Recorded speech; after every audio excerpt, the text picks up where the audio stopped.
dal leen ak jàmm ci AGT News chaîne bi leen di jox xibaar yi wér te wóor abonné leen ngir dara bañ leen a raw. AGT News. Ama Baldé Modou Lo combat bu ñëpp di xaar sëgg bëri lay doon ku mën sa morom daan tëggal leen ko ca arène nationale ba sénégalais yëpp fas yéene koo teewee ñi nekk ci réew mi ci bitim réew xalal leen lang gi boole kook arbitre boo xam ni moo koy daal di saytu waaye ca wet ga itam ñu am fa CNG fas yéene xool ndax combat bi dina dëppoo ak yoon loolu làmb la sëgg bëri la même chose moo am ci langum politique gi arbitre bi mooy taxawee place u DGE Sénat jël place u CNG bu ko defee ñoom ñooy saytu ndax lépp dëppoo na ak yoon nañu xool rek li nga xam ne mooy xew ci réew mi fekkoon tey jilee combat bi dox ci diggante Modou Lo ak Ama Baldé arbitre bi daa am kenn ci ñoom ñaar ku ko ci neexul la saa su ne mu koy jox ay avertissement ka tegal loo xam ne itam dëppoowul ak yoon yàggee ay supporteram jug taxaw ne lii dëppoowul ak yoon duñu ko daal di nangu lu ne mel moo am ci diggante DGE ak Ousmane Sonko ñoom ñi waroon tax combat bi jaar yoon nee nañu duñu ko jébbal ay fiche de parrainage am ngir mu daal di jongante comme yi moroomam woo yi Ousmane Sonko nar a jox yeneen candidat yi moom arbitre ba waroon neutre waroon def lépp daal di équilibré nee na du fi daal di amee tey jile combat bi dox ci diggante Modou Lo ak Ama Baldé bu dee arbitre ba daa am doxalin boo xam ne dëppoowul ak yoon ci kenn ci mbër yi mbër moomulee boole ko ak waa CNG xëy suba rek waa ministère des sports dàq leen ñoom ñëpp teg fa ñeneen dogal boo xam ne war nañ koo jël ci diggante ñaari mbër yi boobaa xel dina fa daldi tey ndax dinañ foog ne waa ministère dañoo faral ka nga xam ne moom la ñu jox ndam waral ñuy bañ a CNG daldi koy soppi lu ni mel moo am ci langum politique gi jamono ji ci diggante Sénat ak le président Macky Sall ndax ñoom ñooñee dañoo jël ndogal ne waa DGE di arbitre ba nañu jox Ousmane Sonko ay fiche de parrainage am bu ko defee mu daal di mën a jongante comme ay moroomam ñu xëy suba président Macky Sall jël aw décret remplacer leen ñoom ñëpp teg fa ñu bees loolee nag waral sénégalais yëpp seen xel daal di ñaaw élection yi ñu dëgmal leen jaaxal nekkul leen lu dul ndax mbir mi dina tegu ci yoon comparaison bu ndaw rek lañ doon def ci mbir mi diggante Ousmane Sonko ak candidat yi nekk ci réewum Sénégal bés bu ñu jongantee ñëpp xam nañ lan moo ci nar a daal di xew waral président Macky Sall doxalin bi mu am ci digganteem ak Sénat ak yeneen organisme yi nga xam ne dañuy yëngu ci lu ñeel wàllum élection xel daal di ciy tey bu baax a baax ndax waa DGE dañoo dépendre ci ministère de l'intérieur te Sidiki Kaba miy jiite boobu lépp ministère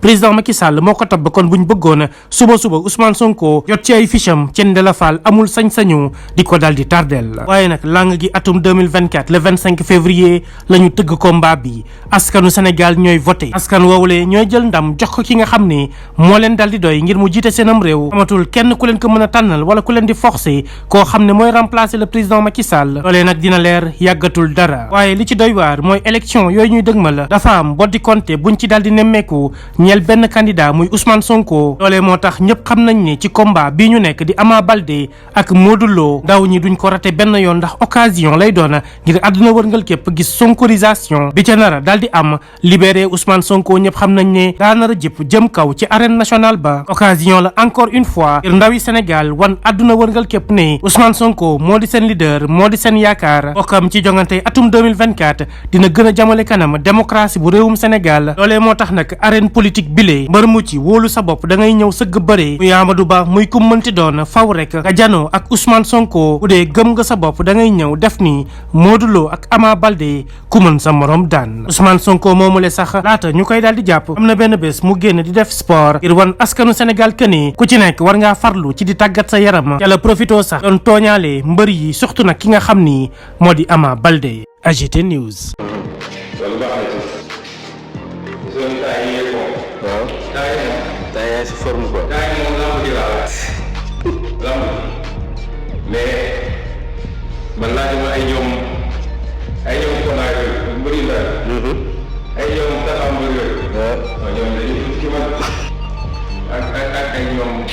limousine yooyu sama gàllankoor loolu ak ñoom Martin ñooñu di ànd ak man non ñooñu soxla ko ñooñu moom mu ci am lu fi des ci man. man VIP laa ko def VIP am na benn boy bu dëkk Pikine la bëri soos mi ñu koy sóoral xaw ma amaa lañ ko xaw ma amaa bari amaa laa bu ñu jox ba defal ko bari ci gaaw amul ay jax non du ma ko may loolu sax samay maay jéeri samay mawa si jéeri samay ura mawa si laa ko jóor saa waay jax kon MMA lay def waaw bi nañ ma mooy écrit yëpp tax nañ ma mooy Parcelles Guédiawaye Thiaroye Tëngéej Ndakaaru écrit yëpp tax nañ ma mooy mais sax may wax créé benn écrit ci dëkk AGT News. Ama Baldé Modou Lô, un combat royal. Une petite comparaison que nous faisons entre les deux lutteurs, l'arbitre, le CNG et l'arène politique au Sénégal. Concernant Ousmane Sonko et les autres candidats, la DGE et la Sénat. Ama Baldé et Modou Lô sont les deux lutteurs qui seront dans l'arène. Un arbitre sera entre les deux. Le dernier doit être neutre et gérer le combat de manière impartiale. Et s'il fait le contraire par rapport à un des lutteurs, la victime peut aller au niveau du CNG pour que les choses soient rétablies en respectant les droits de chacun. Si on le transpose dans l'arène politique au Sénégal, Ousmane Sonko et les autres candidats sont les lutteurs. La DGE se met à la place de l'arbitre et la Sénat se substitue au CNG. S'il y a un arbitrage déséquilibré en faveur d'un des lutteurs, celui qui a été lésé peut se rabattre au CNG. Cependant, s'il y a remplacement des membres de cette structure par le ministère du Sport, tout juste après l'introduction du recours, sachant que le CNG pourrait être favorable à la victime, des suspicions pourraient naître et de là faire croire à tout le monde qu'il y a ingérence dans le remplacement des membres du CNG, impliquant ainsi une crise de confiance. C'est la même chose qui se passe actuellement entre Ousmane Sonko, la DGE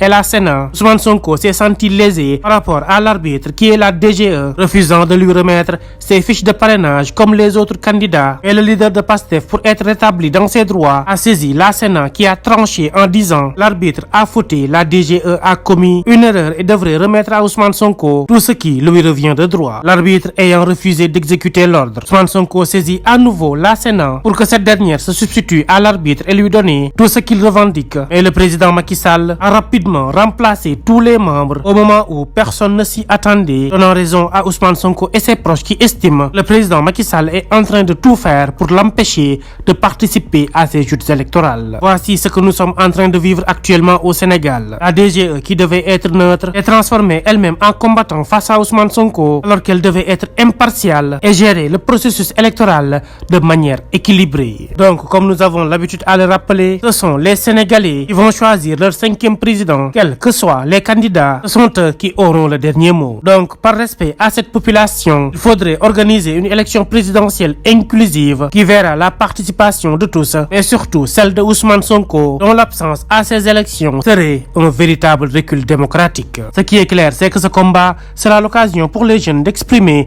leur nostalgie pour Ousmane Sonko, leur leader emprisonné, dont la participation à l'élection présidentielle du 25 février 2024 n'est pas encore assurée, raison pour laquelle libérer Ousmane Sonko et Sonko Namunala vont résonner dans l'arène nationale, de sorte que le monde entier puisse savoir que les jeunes Sénégalais ne souhaitent rien d'autre que voir leur leader Ousmane Sonko participer à ces élections. Quelle sera la suite des événements? La DGE va-t-elle finalement donner à Ousmane Sonko ses fiches de parrainage? Quelle sera la réponse de la Sénat après la nouvelle saisine des avocats de Ousmane Sonko pour qu'elle se substitue à la DGE? Dans les jours à venir, nous en saurons plus. Restez connectés, l'équipe de AGT News vous tiendra informé. AGT News.